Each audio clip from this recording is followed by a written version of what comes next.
So Hedron and Icosa really have one mutual shared purpose, and that is stake more hex, right? Take more liquid hex on market, put it into stakes where it, for some period of time, that it can't be dumped on market. The more it can incentivize staking, really the better, because that can thin liquidity and makes it easier for hex to both pump and dump. It's increased volatility, right? But you end up with a lot of these big whale sell walls and on the hex chart that won't exist if they all get involved in these kinds of things, or if they find the desire to do so. So Hedron, or especially with HSIs, really targets the person who wanted to stake, like they like the idea of staking, but they don't like the commitment. Like they can't commit to 15 years. The HSI gives them the ability to say, like, okay, well, maybe I'll do it and then I'll sell it down the road if I need to get out of it, right? Icosa takes it a step further and says, if you need to get out of it, well, here's a buyer, right? Here's a potential buyer. If you can't find one, like, here's a contract that'll do it. So there's that as the other option.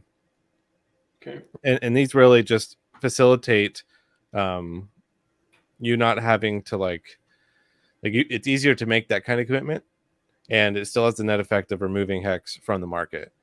But that's like a one-way street, and you can't just have all these stakes flood some kind of secondary market through that, or else you end up in a situation where these things sell at a very strong discount, and it's now a very, very proactive, opportune thing to go buy the cheap hex stakes on the market versus trying to make new ones, and then you haven't really done anything at that point.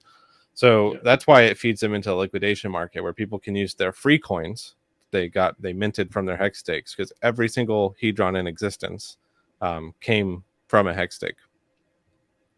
So it will allows these things to get bid on and then redistributed to people who want to hold them without having to go to any third-party market thing. And the best people who are in the position to buy those stakes are the people who've staked the most for the longest, because they have the most Hedron, and they're more likely to hold it for a long period of time. So it's really just trying to incentivize all the right things once you have a liquid hex stake. Because once you have a liquid hex stake, you kind of let the cat out of the bag, right?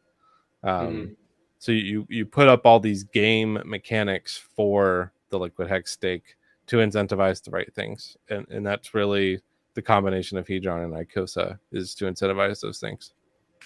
How does WAATSA play into that with the ecosystem? So WAATSA is just a ability for basically to seed Icosa in a way that is not a massive input of currency to the market. So you're able to come into it, and if you believe in the token, you want the NFT, you effectively get to play the role of the OA, right, or the SA in Hedron, right? You're in this pool. There is no actual OA and SA. Everyone gets their own equal chance to be a part of that, and you accrue yield. Your position grows as the OA or an SA does. Like the SA gets copies of bonuses as they happen. The OA gets the ES fees and or half of them and stuff like that. Like these will grow in a similar fashion until you decide you want the yield. And once you decide you want the yield, well, you're no longer part of that system, right?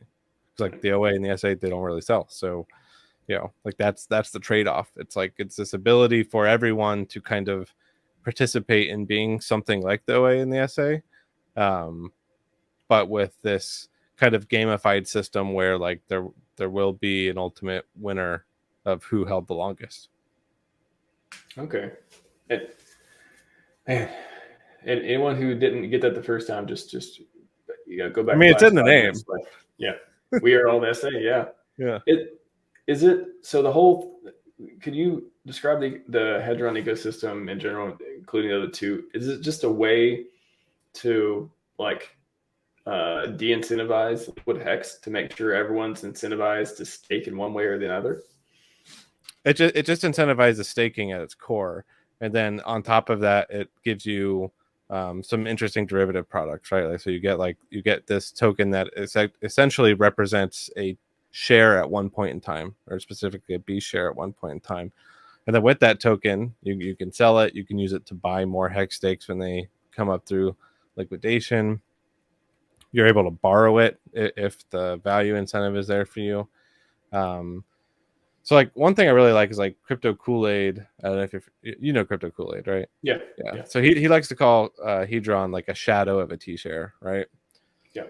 And if Hedron's a shadow of a T-share, Icosa is really like a reflection of a T-share, where they're kind of like showing two ends of a spectrum. Whereas every single Hedron represents a share, a B share that existed at one point in time in its life, and a single Icosa represents the value proposition of a T share, like what it actually costs to make one in hex terms.